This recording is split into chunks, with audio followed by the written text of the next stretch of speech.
Hello दोस्तों, मस्ती की पाठशाला में एक बार फिर से आप सबका हार्दिक स्वागत है। हम भारतीय संविधान की विशेषताओं के बारे में पढ़ रहे हैं। दोस्तों, पिछली वीडियो में हमने जाना था संविधान क्या होता है, भारतीय संविधान की ऐतिहासिक पृष्ठभूमि को समझा और साथ ही साथ भारतीय संविधान की 6 मुख्य विशेषताओं के बारे में चर्चा की थी। दोस्तों, आज की इस वीडियो में हम अगली 6 मुख्य विशेषताओं के बारे में जानेंगे और शेष बची हुई विशेषताओं को हम आने वाली वीडियोस में कवर करेंगे। दोस्तों, भारतीय संविधान की जो 7वीं विशेषता है वह है कि भारत एक संपूर्ण प्रभुत्व संपन्न समाजवादी धर्मनिरपेक्ष लोकतांत्रिक गणराज्य है। दोस्तों, ये जो शब्द मैंने कहे, इन शब्दों का उल्लेख भारतीय संविधान के प्रस्तावना में ही कर दिया गया है, जिसमें स्पष्ट लिखा गया है कि हम भारत के लोग भारत को एक संपूर्ण प्रभुत्व संपन्न समाजवादी धर्मनिरपेक्ष लोकतांत्रिक गणराज्य बनाने के लिए, और अंतिम लाइनें हैं 26 नवंबर 1949 को एतद द्वारा इस संविधान को अंगीकृत, अधिनियमित और आत्मार्पित करते हैं। ये जो लाइनें हैं, ये जो पंक्तियां हैं, ये स्पष्ट करती हैं कि भारत का संविधान भारत के लोगों ने बनाया है, भारत के लोगों के लिए बनाया गया है और भारत के लोग ही इस संविधान को शरीर से, आत्मा से, हर रूप में स्वीकार करते हैं और इसका पालन करेंगे। देश के अंदर जो शासन तंत्र स्थापित किया जाएगा, उस शासन तंत्र के द्वारा जो व्यवस्था चलाई जाएगी, जो कानून बनाए जाएंगे, उनका देश की जनता हृदय से पालन करेगी। दोस्तों, प्रस्तावना में जो शब्द इस्तेमाल किया गया है संप्रभुता, संप्रभुता के अगर दोनों पक्षों की बात की जाए, आंतरिक और बाह्य रूप से, तो हम कह सकते हैं कि आजादी के बाद संविधान के लागू होते ही भारत अब आंतरिक और बाह्य रूप से पूरी तरह से संप्रभु है। भारत की सरकारें अब भारत के लोगों के लिए बिना किसी तनाव, बिना किसी दबाव, बिना किसी बाहरी अधीनता के पूर्ण स्वतंत्रता पूर्वक, पूर्ण स्वेच्छा से भारत की जनता के कल्याण के लिए कार्य करने के लिए स्वतंत्र हैं। इस तरह ये जो शब्द हैं, जिसका उल्लेख संविधान की प्रस्तावना में ही कर दिया गया है, यह स्पष्ट करता है कि भारत अब एक संप्रभु राष्ट्र है, भारत अब एक संप्रभु राज्य है। दोस्तों, अगला शब्द है समाजवादी। समाजवादी शब्द को 1976 में 42वें संवैधानिक संशोधन के द्वारा संविधान में शामिल किया गया था। समाजवाद जो शब्द है, इसका विशेष अर्थ होता है, यह एक विचारधारा है और यह विचारधारा यह मानती है कि व्यक्ति बड़ा नहीं होता, बल्कि व्यक्ति के बजाय समाज बड़ा होता है। अतः राज्य अथवा सरकार को जो भी काम करना है, वह व्यक्ति विशेष के हित को ध्यान में रखते हुए नहीं करना है, बल्कि जो भी नीतियों का निर्माण करना है, जो भी कार्यों को करना है, उसे समाज के हित को ध्यान में रखते हुए करना चाहिए। क्योंकि जब एक समाज का हित होगा, तो उसमें व्यक्ति अथवा मनुष्य का अपने आप हित निहित होगा। ऐसे में समाज के कल्याण को ध्यान में रखते हुए सरकार को कार्य करना चाहिए। दोस्तों, समाजवाद मानता है कि समाज में शोषण, अन्याय, लड़ाई झगड़ा, असमानता, भेदभाव नहीं होने चाहिए, बल्कि इनके स्थान पर समाज में सहयोग हो, भाईचारा हो, न्याय हो, भेदभावों की समाप्ति हो। भारत के संदर्भ में समाजवाद शब्द से हम यह तात्पर्य लेते हैं कि भारत की जो सरकार है, वह अमीर और गरीब के भेदभाव को समाप्त करने का भरसक प्रयास करेगी।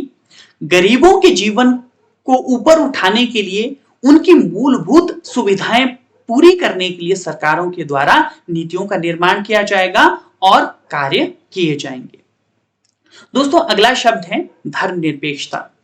धर्मनिरपेक्षता शब्द को भी भारतीय संविधान में समाजवादी शब्द के साथ 42वें संवैधानिक संशोधन के द्वारा ही सन 1976 में जोड़ा गया था।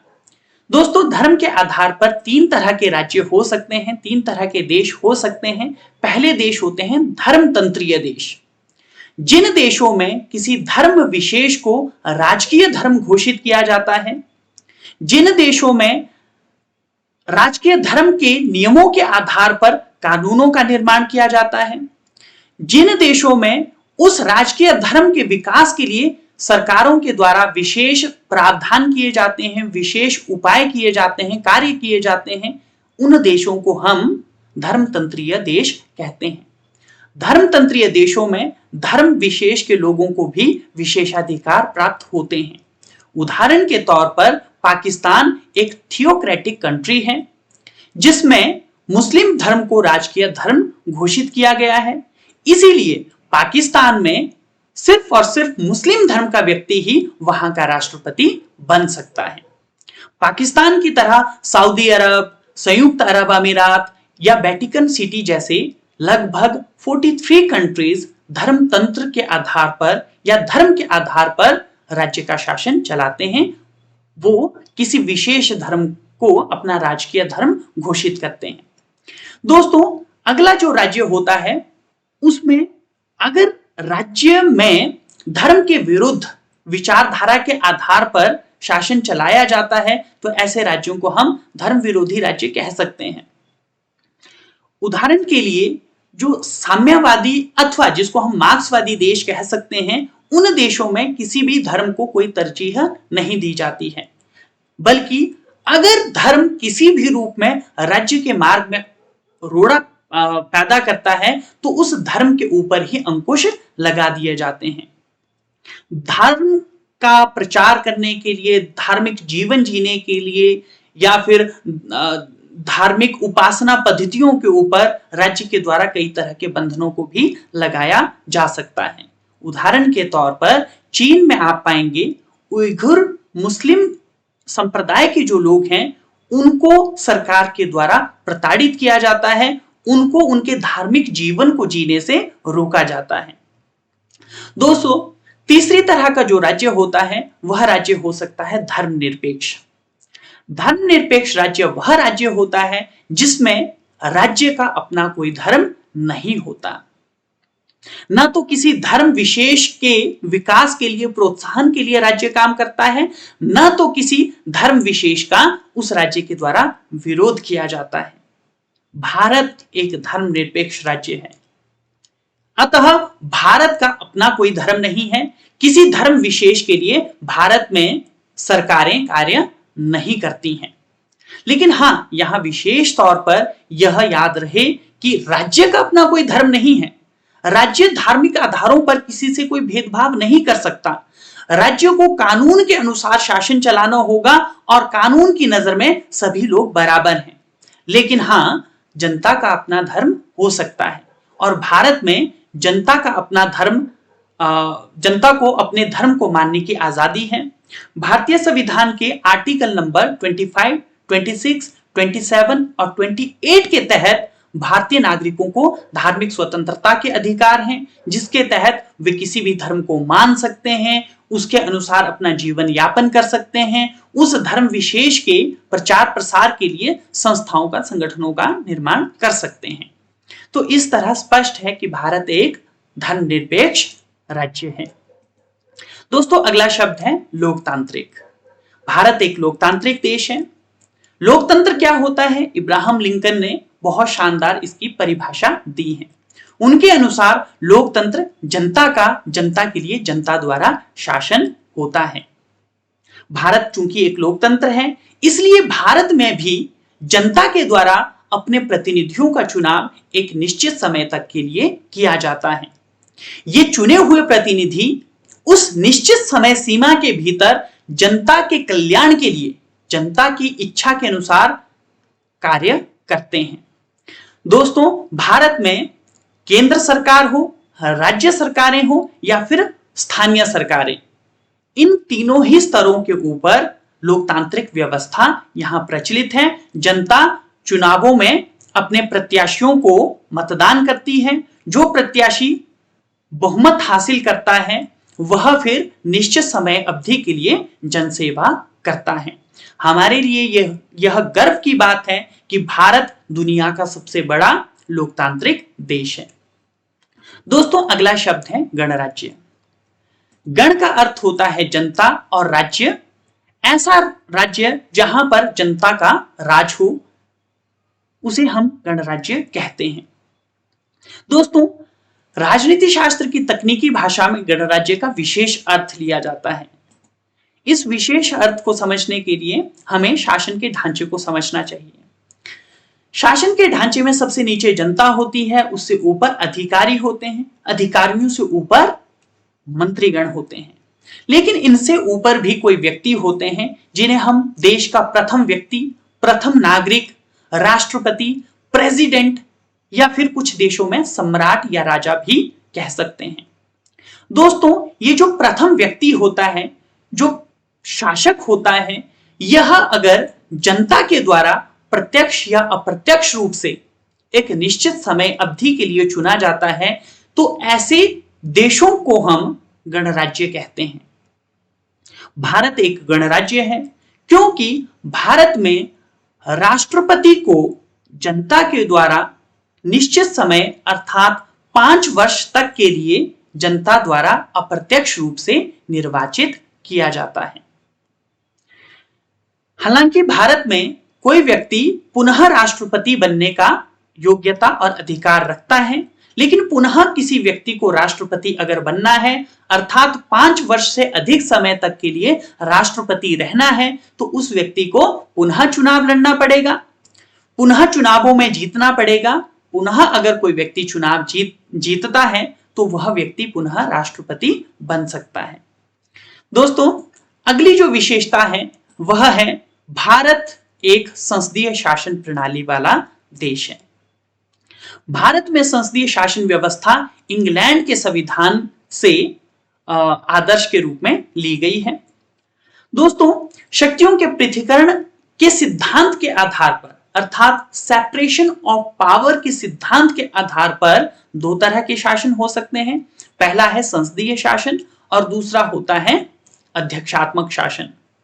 जैसा कि आप जानते हैं कि सरकार के 3 अंग होते हैं। विधानपालिका जो कानूनों का निर्माण करती है, कार्यपालिका जो कानूनों को लागू करती है और तीसरी न्यायपालिका जो न्याय करने का काम करती है। पहले जो 2 अंग हैं विधानपालिका और कार्यपालिका, अगर उनके बीच में घनिष्ठ संबंध हो तो ऐसे देशों की शासन प्रणाली संसदीय शासन प्रणाली होती है। जब कार्यपालिका का गठन विधानपालिका के निम्न सदन से किया जाता है तो ऐसे देशों में संसदीय शासन प्रणाली होती है। कार्यपालिका अगर विधानपालिका के प्रति उत्तरदायी होती है तो ऐसे देशों की शासन प्रणाली को हम संसदीय शासन प्रणाली कहते हैं। जिन देशों में नाम मात्र की कार्यपालिका और वास्तविक कार्यपालिका पाई जाती है, उन देशों की शासन प्रणाली संसदीय शासन प्रणाली कहलाती है। दोस्तों, अगर भारत के संदर्भ में बात की जाए तो भारत की जो विधानपालिका है उसे हम संसद कहते हैं।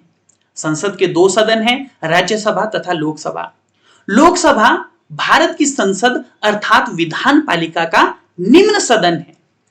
इस निम्न सदन में 545 कुल सदस्य चुने जाते हैं फिलहाल के लिए, लेकिन जो चुनाव होता है वो 543 सदस्यों का होता है। 2 एंग्लो इंडियन सदस्यों का मनोनयन राष्ट्रपति के द्वारा किया जाता है। अतः इन 543 सदस्यों के चुनाव के बाद जिस दल अथवा गठबंधन को बहुमत प्राप्त होता है, दल अथवा गठबंधन को जो बहुमत का आंकड़ा है वह 272 है और इसको निकालने का जो फॉर्मूला है, कुल सीटों को हम 2 से भाग करते हैं और उसमें 1 सीट को जमा कर देते हैं तो यह आंकड़ा 272 बनता है। जिस भी दल अथवा गठबंधन को यह कम से कम 272 या इससे अधिक सीटें मिलती हैं, वह दल अथवा गठबंधन फिर क्या करता है, कार्यपालिका का निर्माण करता है। यानी कि उस दल अथवा गठबंधन से फिर प्रधानमंत्री और उसके मंत्रिमंडल का चयन होता है। इस तरह हम देखते हैं कि भारत में कार्यपालिका और विधानपालिका के बीच में संबंध है, क्योंकि विधान पालिका अर्थात संसद के निम्न सदन से ही कार्यपालिका का गठन हो रहा है। अब ध्यान रहे, हमारे देश में जो कार्यपालिका होती है वह अपने समस्त कार्यों के लिए संसद के प्रति उत्तरदायी होती है। अगर कार्यपालिका का लोकसभा में बहुमत समाप्त हो जाए तो कार्यपालिका का जो जीवन है वो भी समाप्त हो जाता है। और साथ ही साथ भारत में दो तरह की कार्यपालिकाएं हैं, नाममात्र की कार्यपालिका अर्थात राष्ट्रपति और वास्तविक कार्यपालिका अर्थात प्रधानमंत्री और उनका मंत्रिमंडल। तो दोस्तों इस तरह स्पष्ट होता है कि भारत एक संसदीय शासन प्रणाली वाला देश है। जो अगली विशेषता है वह है संघात्मक और एकात्मक शासनों का मिश्रण। दोस्तों शक्तियों के विभाजन के आधार पर भी दो तरह के शासन तंत्र पाए जा सकते हैं। पहला शासन तंत्र हो सकता है संघात्मक शासन प्रणाली और दूसरा एकात्मक शासन प्रणाली। दोस्तों हमारे देश में संघात्मक और एकात्मक शासनों का एक सुंदर मिश्रण तैयार किया गया है। हमारा देश का जो स्वरूप है देखने में तो वो उसका ढांचा संघात्मक है, लेकिन उसकी आत्मा पूरी तरह से एकात्मक शासन पद्धति के गुणों वाली है। दोस्तों संघात्मक शासन जो होता है उसमें राज्य और केंद्र के बीच में शक्तियों का बंटवारा किया जाता है, शक्तियों का विभाजन किया जाता है। अगर भारत की बात की जाए तो भारत में पंजाब, केरल, हरियाणा, हिमाचल प्रदेश, उड़ीसा, पश्चिम बंगाल इन सब की अपनी अपनी सरकारें हैं। लेकिन साथ ही एक और महत्वपूर्ण सरकार है जिसे हम भारत सरकार कहते हैं। दोस्तों पंजाब, केरल, हरियाणा, गोवा इन सब की सरकारों को हम प्रांतीय सरकारें कहते हैं, जबकि भारत सरकार को हम केंद्र सरकार, संघ सरकार या फिर राष्ट्रीय सरकार कह सकते हैं। दोस्तों भारत सरकार और प्रांतीय सरकारों में शक्तियों और कार्यों को बांटा गया है और शक्तियों और कार्यों का ये जो विभाजन है 7वीं अनुसूची में किया गया है, जिसमें जो संघ सूची है इसमें पहले 97 विषय थे, अब इसमें कुल 98 विषय हैं जिनके ऊपर काम करने का, कानून बनाने का, उनको लागू करने का जो अधिकार है, जो शक्ति है वो संघ सरकार के पास है। राज्य सूची के अंदर पहले 66 विषय थे, अब इसमें सिर्फ 59 विषय बचे हैं। इनके ऊपर कानून बनाने का, उनको लागू करने का जो अधिकार है राज्य सरकारों को संविधान के द्वारा दिया गया है। तीसरी जो सूची है उसे हम समवर्ती सूची के नाम से जानते हैं। पहले समवर्ती सूची में 49 विषय हुआ करते थे, लेकिन अब इस समवर्ती सूची में 52 विषय हो गए हैं। समवर्ती सूची के विषयों के ऊपर राज्य और केंद्र दोनों ही कानून बना सकते हैं और दोनों ही इन कानूनों को लागू भी कर सकते हैं। लेकिन ध्यान रहे, अगर केंद्र और राज्य के कानून मतलब एक ही विषय पर दोनों ही कानून बनाते हैं तो ऐसी दशा में केंद्र सरकार बड़ी सरकार है, अतः केंद्र सरकार के कानून को मान्य माना जाएगा और उसे ही लागू किया जाएगा। राज्य सरकार का उस दशा में जो कानून है वो प्रभावहीन हो जाएगा। दोस्तों चौथी तरह के जो कार्य हैं वो अवशिष्ट सूची के अंदर आ सकते हैं। दोस्तों ये जो पहली 3 सूचियां हैं, संघ सूची, राज्य सूची या समवर्ती सूची, इनसे छूटे हुए विषय मतलब जिन विषयों का इनके अंदर अंकन नहीं किया गया है, भविष्य में कोई ऐसा कार्य आ जाता है तो उस कार्य को करने का जो दायरा है, जो अधिकार है, वो भी संघ सरकार को दिया गया है। संघ सूची, राज्य सूची और समवर्ती सूची से जो विषय छूट गए हैं, जिनका भविष्य में कभी भी कोई कार्य आ सकता है, कोई भी ऐसा विषय आ सकता है जो पहली 3 सूचियों में अंकित नहीं है, उसे हम फिर अवशिष्ट सूची के अंदर मानते हैं। तो इस तरह स्पष्ट होता है कि भारत में शक्तियों का विभाजन किया गया है और शक्तियों के विभाजन के आधार पर भारत का जो ढांचा है वह संघात्मक प्रणाली का नजर आता है। लेकिन अब बात करते हैं एकात्मक शासन की। दोस्तों एकात्मक शासन वह शासन है जिसके अंदर राज्य और केंद्र के बीच में यानी कि प्रांतों और केंद्र सरकार के बीच में शक्तियों का विभाजन नहीं किया जाता है। जो केंद्र सरकार है वो ही समूचे देश के लिए कानूनों का निर्माण करती है वही सर्वे सर्वा होती है, सर्वोच्च होती है, शक्तिशाली होती है, उसी के द्वारा समस्त कार्यों का संपादन किया जाता है। अगर भारत की बात की जाए तो भारत में जो राज्य सूची है, उस राज्य सूची के अंदर 59 विषय हैं, इन पर कानून बनाने का अधिकार वैसे तो राज्य सरकारों को दिया गया है, लेकिन राज्यसभा अगर किसी विषय को आर्टिकल नंबर 249 के तहत राष्ट्रीय महत्व का घोषित करते तो ऐसे विषयों के ऊपर कानून बनाने का जो अधिकार है वह संसद को प्राप्त हो जाता है। ध्यान से सुनिए, राज्य सूची के ऊपर कानून बनाने का अधिकार राज्य सरकार को है, लेकिन राज्य सरकार के उस अधिकार के ऊपर संसद काम कर सकती है। वो इस तरीके से कर सकती है कि अगर राज्यसभा कहे कि यह विषय जो है वो राष्ट्रीय महत्व का है, इसलिए इसको संसद के द्वारा इसके ऊपर कानून बनाया जाना चाहिए, तो यहां पर हम देखते हैं कि जो राज्य सरकार का कार्य था, शक्ति थी, उसको केंद्र के द्वारा ले लिया जाता है और शासन का स्वरूप इस मामले में एकात्मक हो जाता है। दूसरा, जो अपशिष्ट शक्तियां हैं, अपशिष्ट कार्य हैं, उनके ऊपर कार्य करने का अधिकार भारत में केंद्र सरकार को सौंपा गया है, जबकि संघात्मक ढांचे की व्यवस्थाओं के अंदर अपशिष्ट सूचियों के ऊपर कार्य करने का अधिकार राज्य अथवा प्रांतीय सरकारों को दिया जाता है। केंद्र सरकार को एकात्मक शासन पद्धति के अंदर यह अधिकार मिलता है। इसके अलावा दोस्तों, अगर हम बात करें तो भारत में एकीकृत न्याय व्यवस्था है, इकहरी नागरिकता है, एकल संविधान है, केंद्र राज्यों की सीमाओं में परिवर्तन कर सकता है, संकट काल के समय समस्त शक्तियां केंद्र के पास आ जाती हैं और राज्यपालों की जो नियुक्ति है वो भी केंद्र करता है। ये कुछ एक पॉइंट्स हैं जो ये बताते हैं कि भारत में जो शासन का स्वरूप है वो एकात्मक है। तो इस तरह स्पष्ट होता है कि भारत में कुछ फीचर्स ऐसी हैं संवैधानिक जो संघात्मक ढांचे की तरफ इशारा करती हैं, वहीं भारतीय संविधान की कुछ ऐसी बातें हैं जो भारत के स्वरूप को एकात्मक शासन वाला दिखाती हैं। इसीलिए डॉक्टर पायली ने कहा है कि भारत का ढांचा संघात्मक है, किंतु उसकी एक आत्मा पूरी तरह से एकात्मक शासन वाली है।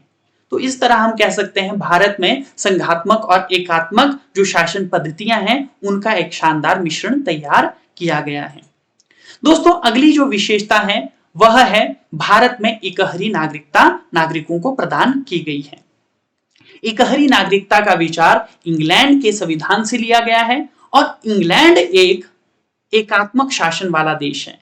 जैसे कि मैंने आपको अभी एक्सप्लेन किया कि एकात्मक शासन की विशेषता होती है, वहां पर इकहरी नागरिकता दी जाती है, जबकि संघात्मक शासन व्यवस्थाओं में दो तरह की नागरिकता नागरिकों को दी जाती है, एक प्रांत की नागरिकता और दूसरी देश की नागरिकता या जिसको हम बोल सकते हैं राज्य की नागरिकता। उदाहरण स्वरूप अमेरिका का एक प्रांत है कैलिफोर्निया। अगर कोई व्यक्ति कैलिफोर्निया का निवासी है तो उसे कैलिफोर्निया की नागरिकता भी मिलेगी और अमेरिकन नागरिकता भी मिलेगी। लेकिन भारत में ऐसा नहीं है। हम हिमाचल प्रदेश के निवासी हैं तो हमें हिमाचल प्रदेश की अलग से कोई नागरिकता प्राप्त नहीं होती, बल्कि हमें एक ही नागरिकता मिलती है और वह यह है कि हम भारतीय हैं। भारतीयता हमारी नागरिकता है। दोस्तों, अगली जो विशेषता है वह है आपातकालीन शक्तियां। दोस्तों, देश में अगर कभी भी किसी भी किस्म का, मोटे तौर पर 3 तरह का आपातकाल की जो व्यवस्था की गई है, अगर वैसी स्थितियां पैदा होती हैं तो उनका प्रावधान भी संविधान में किया गया है।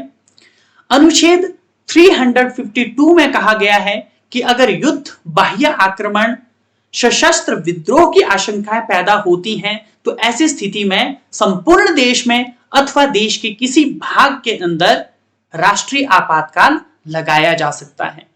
आर्टिकल 352 के तहत आपातकाल लगाने की जो शक्ति है वह राष्ट्रपति को प्राप्त है। वहीं अनुच्छेद 356 के तहत राष्ट्रपति राज्यों के भीतर आपातकाल लगा सकते हैं।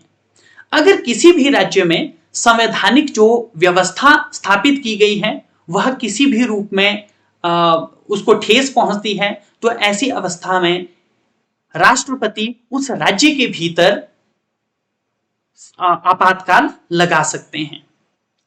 अनुच्छेद 360 के तहत भी राष्ट्रपति को आपातकाल लगाने का अधिकार है और यह आपातकाल सिर्फ और सिर्फ वित्तीय संकट के समय उत्पन्न परिस्थितियों से निपटने के लिए लगाया जा सकता है। कहने का तात्पर्य है कि अगर देश में किसी भी तरह का वित्तीय संकट पैदा होता है तो उस स्थिति में यह आपातकाल लगाया जा सकता है। दोस्तों, अगली जो विशेषता है वह है सार्वभौमिक वयस्क मताधिकार।